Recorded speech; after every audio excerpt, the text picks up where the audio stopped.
Welcome everyone to the Sportswear podcast. Today we are here with the first podcast for the IPL. Yes, it's finally back after the second wave in India and after the delay. The IPL frenzy season is finally back. The only changes is that it's finally moving to the UAE where we saw last year's IPL. But rest assured, you can be in for a crazy amount of cricketing season for the IPL. Joining me is Sarvanan and Jatin. They're both cricket fans. How are you guys? How are you doing? I'm great. What about you? All good I'm here, good as just well. excited. Definitely, IPL is around the corner. Who is not excited? It's been going on for so many years now, and now it's a part of our daily Indian lives. Whenever it comes around the IPL season, everyone is on the edge of their seats.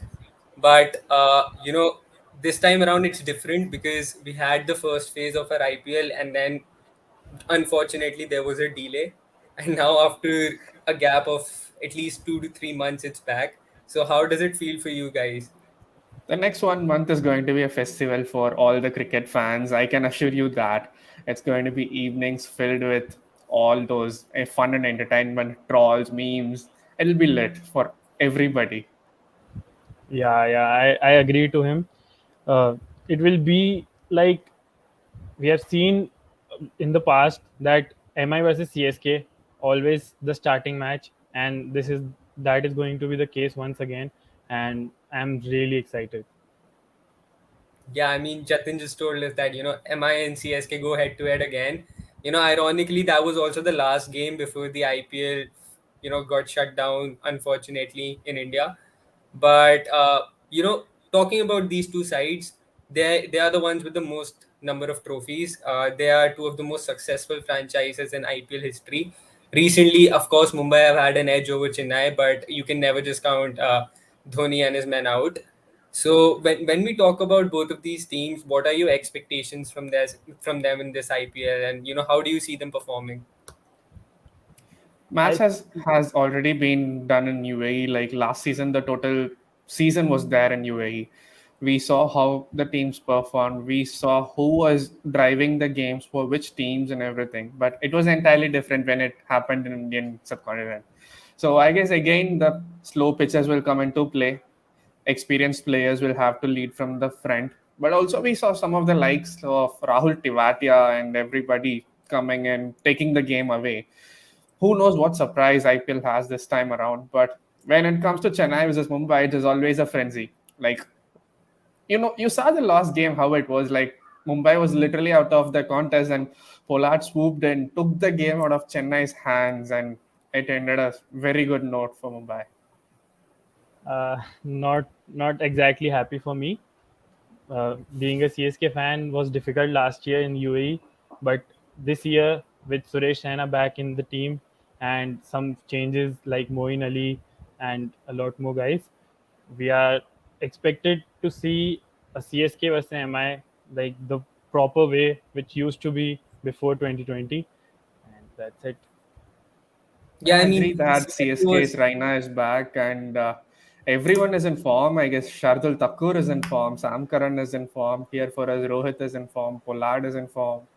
We're waiting for Hardik to bowl. This time he's going to bowl. We have heard news from the side. yeah. I mean, how can we Expecting forget Lord Shardul? I mean, he's had such an impact in the national team as well, and now he'll be back for CSK.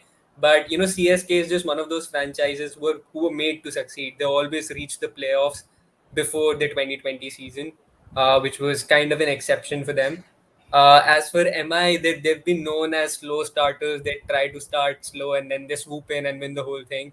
So, they have very different styles of play, but definitely they're two of the teams to watch out every year. Talking about people leading from the front, we have two of the most successful captains in the IPL history leading both of these teams. Of course, we've got Thala Dhoni, who's going to be coming back again this year, despite the fact that he's 40 years old now. And we've got Rohit Sharma. He's probably the most successful captain in IPL history. He's won the most titles.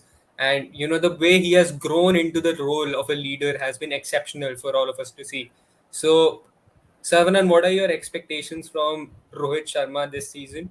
And how do you think he's going to impact the team?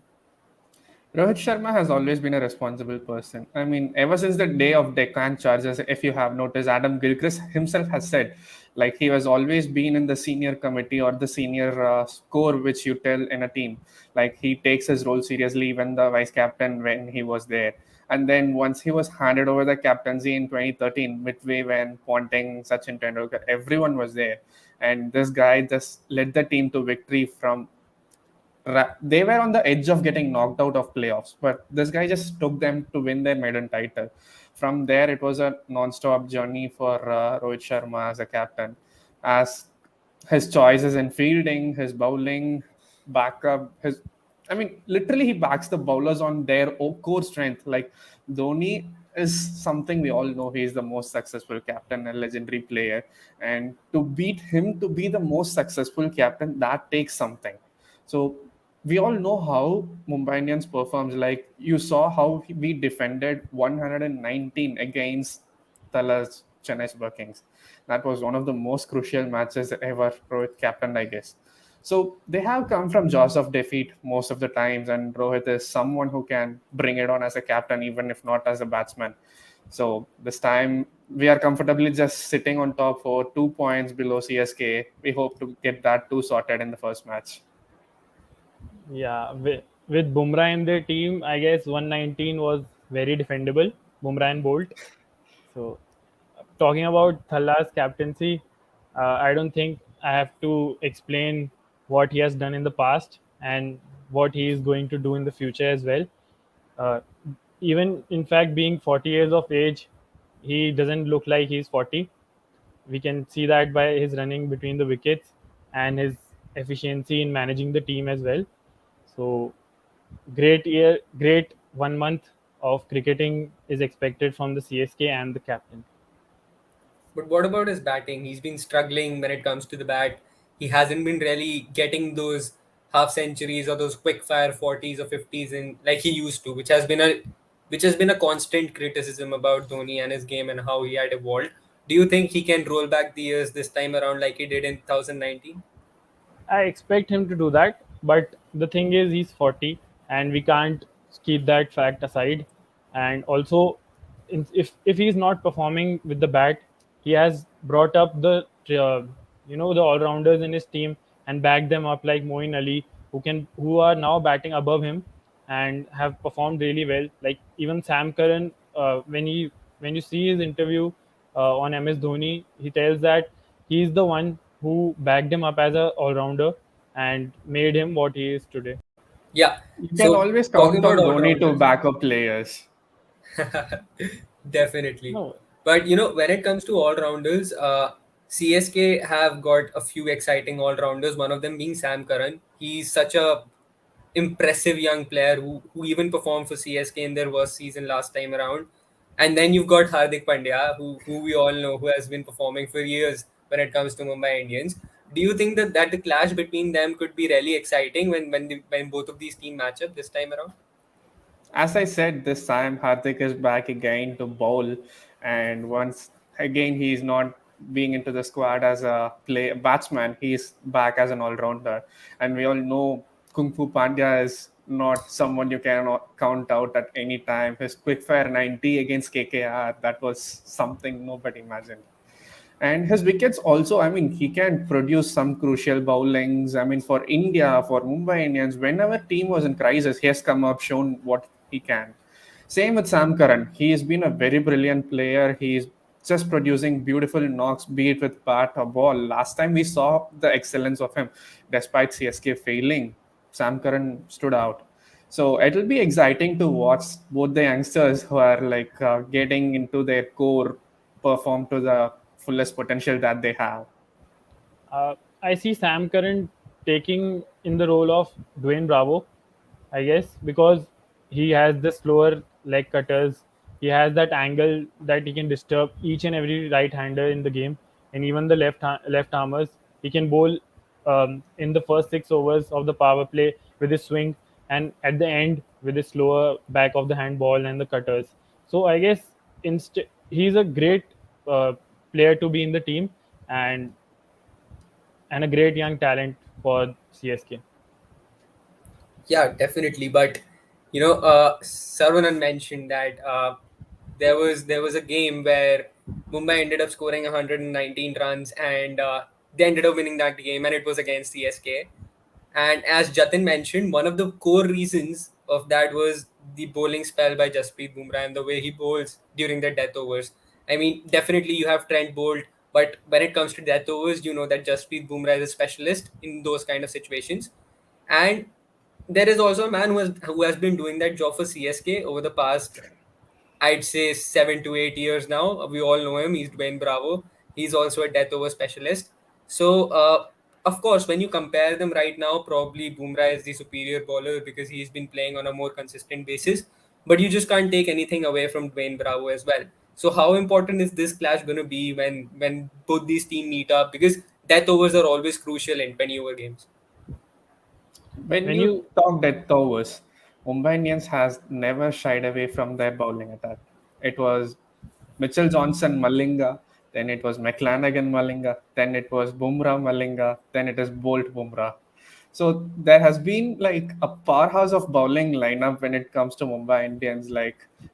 And thanks to Bolt, we were so brilliant in UAE last season, and this season again, like Bolt comes in as a bowler who bowls you 3 overs in the power play. So you can take those 2 overs from Bumrah and give it to him in the death overs, which is his specialty. So that is the way that Mumbai Indians has groomed the players. They have planned very carefully in order to divide the bowlers. Like, okay, you go in for the power play, you go take death. This is your responsibility. So the players also stand up for them. And yeah, Dwayne Bravo is someone who bowls again death overs, and he is one of the very crucial players for CSK. Even if not with the ball, then he produced miracles with batting. So we can't count him out. But again, when it comes to death overs, bowling, you know who wins. Like Bumrah is any day the man to count on.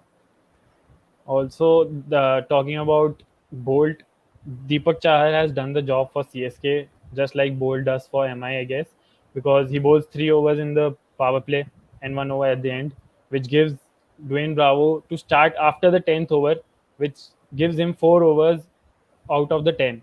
And with his slow bowls and off cutters, he can be deadly.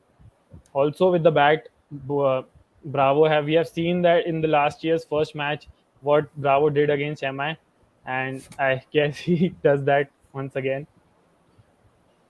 Yeah, Again, you hopefully he can't does. count We out all Raj love the Shardul Bravo also. dance. And, Yeah, you know, yeah. adding to his bowling and batting, he's also a fantastic fielder. So there's definitely no doubt when we say that if you're looking for a complete athlete in the sport of cricket, Dwayne Bravo is definitely one of them. But before we conclude the video, I've got a tricky question for both of you. Both of you support CSK and Mumbai respectively. So if you had the chance to pick one player from CSK or Mumbai into your team, who would it be? For me, it would be Kieran Pollard. Uh, that he is just a fabulous player of the white ball cricket. We have seen his captaincy also for the Barbados in the CPL, and we what we have to talk about his batting and the performance that he gave against CSK last year. Oh, sorry, last phase, and that is why I go with Kieran Pollard. Okay.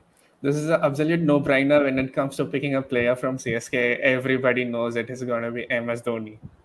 But if you ask me, like like future in mind, then it would be Shardul Thakur because he's an Indian bowler. He can bat. He's getting groomed as a lower end all rounder. So Thakur, if it is future, there. If not, Of if it's course. just a pick, MS Dhoni.